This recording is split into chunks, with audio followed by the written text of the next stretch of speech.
Ladies and gentlemen, the President of the United States. Good afternoon. We had heard because of, apparently because of some things that happened out there that I'm not fully familiar with. Confidence level in Boris Yeltsin, or your lack of confidence? Now, I believe that he has made the major policy decisions there. I think he is in control of the policy there. And I have dealt directly with him in urging a change and a moderation of policy there, and I will continue to do that.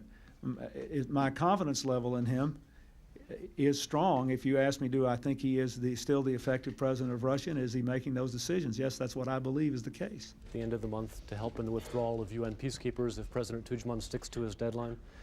We have done everything we could do to persuade President Tudjman not to suspend the UN mission in Croatia because we fear that it will lead to a wider war there. We feel a strong responsibility to our UN and many of them our NATO allies as well to try to help them, and we're trying to work through whatever plans would be appropriate to give that sort of assistance. But I do not foresee, I have worked very hard to avoid the long-term commitment of American ground troops in that region, and I will continue to do that. I think that this is something that has to be handled through the United Nations. I have offered NATO support, and I have been willing to work with our allies who were willing to put their troops on the ground there because they thought it was an area in which Europe ought to take the lead, and that's generally the system I think we should continue to observe. I've done it with any quota system in mind, and I have not guaranteed anybody a job. I believe that the United States has given insufficient attention for some years now to South Asia. India has the biggest middle class in the world, for example.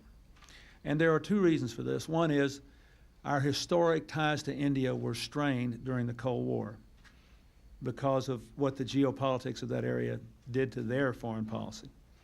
And secondly, there are these thorny problems between India and Pakistan, which we have sought to help resolve through several administrations and without success. And it's not something that I can do right now, but we've had a number of cabinet members going there. She was invited, and I thought she ought to go. I encouraged her to go.